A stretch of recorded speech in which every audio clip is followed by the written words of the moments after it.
What up? It's Jimmy from odds.com. This is a clip from our big NCAA basketball show. To check out the entire show, hit the link at the bottom of the screen. It's available exclusively on odds.com. And we are on the board. We open with a very high-profile ACC matchup, and we follow up with a high-profile Big East matchup. 12 p.m. Eastern, Georgetown Hoyas, 9-11, 7-8 in the Big East. At Max's UConn Huskies, 13-6, 10-6 in the Big East. We're at Gampel Pavilion in Storrs, Connecticut. Connecticut opening up as 9.5-point favorites. We do see a 10 now on the board. This total at 137. We've seen no movement there. Georgetown's won 2 straight and 4 or 5. They're playing good ball. Their lone loss over their last 5 games came at home versus these very same UConn Huskies. 70-57 in a game where Max implored us to bet UConn. In that loss, the Huskies beat them badly on the boards, 46-30. They're coming off a 72-66 win at home over Xavier on Tuesday night as 3-point dogs. Jamarco Pickett had 18.7 boards. He's averaging 12.9 and 8 boards a game. Senior Chudier Bile, 16 points, 11 boards. He's averaging 10.2 and 5.2 boards. And leading scorer, Brampton, Ontario's own senior Javon Blair, went for 14 points. He's averaging 15.6 points, 4 boards, 4.2 assists. These Hoyas can be very sloppy with the ball. They turn the ball over 16 times a game. They're 0-6 when scoring fewer than 67 points. If you know UConn, you know it's very they're very capable of holding this Georgetown team under that 67. Georgetown scores 71.2 points per game. They hit 42.3% from the field, 36.3% from 3, and 75.2% from the line. UConn has won 3 straight, all by double digits.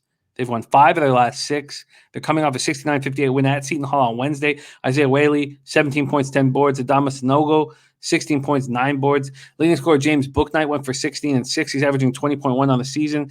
The Huskies ranked first in the conference in offensive rebound percentage at 36.8. They grabbed 13.1 offensive boards a game. This team is rolling. Dan Hurley was given a 2-year extension this evening. They score 70.9 points per game, allowed just 64.3 points.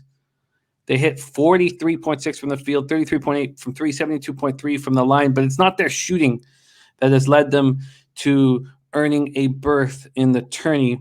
It's all the intangibles that they bring to the table. Max, Georgetown Hoyas, UConn Huskies, take it away. Jim, I think you already know.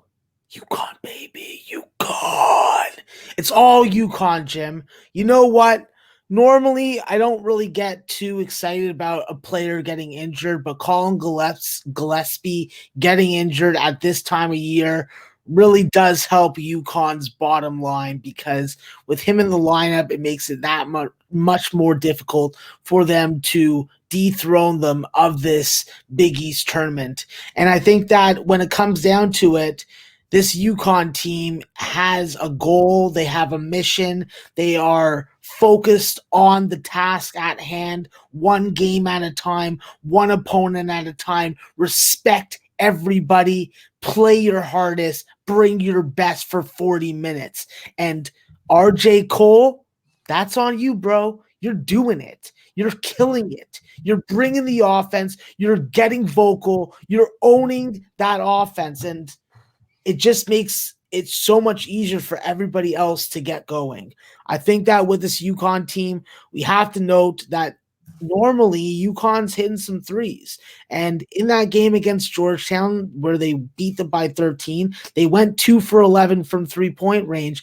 But what really helped them was dominating the glass. They dominated on the offensive glass. They had like 14 offensive rebounds. They were plus 14 on the defensive glass. They just did a fantastic job of limiting something that is usually a major strength for Georgetown.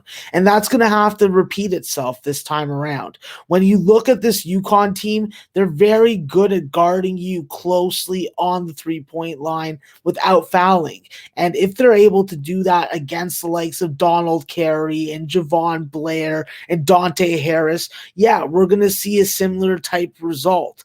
I think that the one danger with Georgetown's a very good starting team, very good first half team. And at a number where the spread is 10, if I see a 6 or 6.5, I'm going to have to take Georgetown the first half.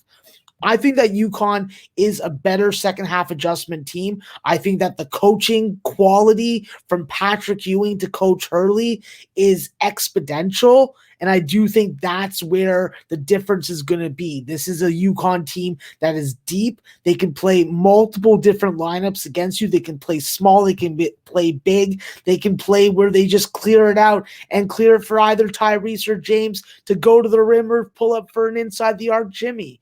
I just think that this UConn team is playing at their best. This is the kind of feeling that I had when they joined the American and they ended up winning the national championship.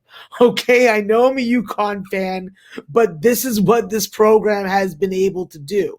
So I'm not saying it's out of the sphere, but probably not going to happen. When I look at this UConn matchup, Jim, I think that three-point defense is going to be paramount. With Georgetown's three-point shooting, they're hitting 8 or more a game. They're shooting at a high percentage, and they're being efficient on a possession-by-possession basis. I think that with UConn possibly have figured out their free throw shooting issue, I hope that doesn't come to play.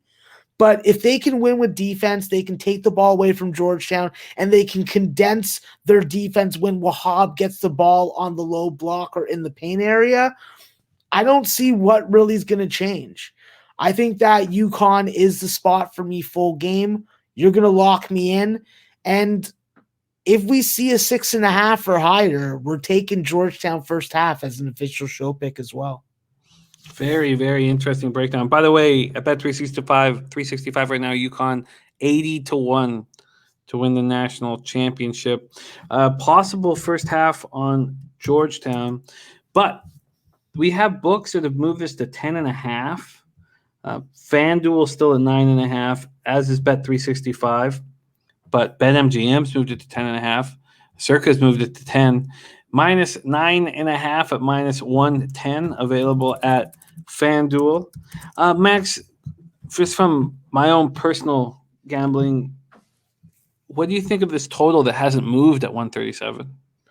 I think that with a UConn-dominated game, you definitely think that it's going to be more defensive, but just the fact that Georgetown can lure UConn into a three-point shooting game, especially if they're hitting early, makes it a complete stay away. At the time of day, though, Jim, the only way that I would degen bet this total would be taking a first half under. Interesting breakdown. There you have it. We've opened up with two very high profile games. We close up shop with another high profile game in Duke, North Carolina. Now we move into conference tourney time, but Max has opened up his card with Florida State over 152.5. He's interested in Florida State first half. He's also on UConn Huskies minus 9.5 and may take Georgetown first half, depending on how high that first half line goes towards the Huskies.